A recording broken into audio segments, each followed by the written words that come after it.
ก็ใจมันคิดฮอด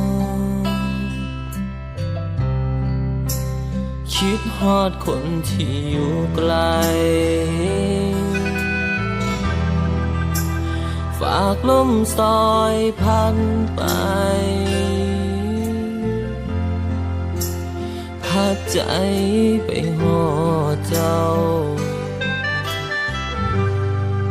อยากบอกให้หูว่ายังหัก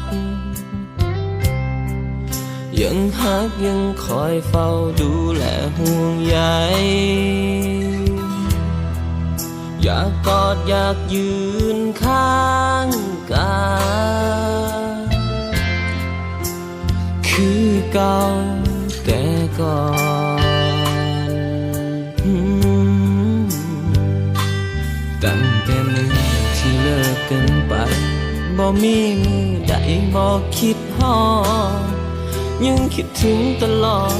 คิดฮอดห้อยกอดฮักเขากลับมาได้บ่หัวใจอ้ายคิดฮอดเจ้าอ้ายหัวน้องเศร้าที่เห็นเจ้าเสียใจขันแม่นกลับคืนไปได้สิบ่เฮ็ดให้น้องห้องให้กลับมาได้บ่อ้ายบ่อยากอยู่คนเดียวในมือที่โดดเดี่ยวมันทรมานหัวใจ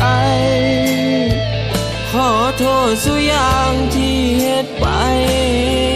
อยากให้หู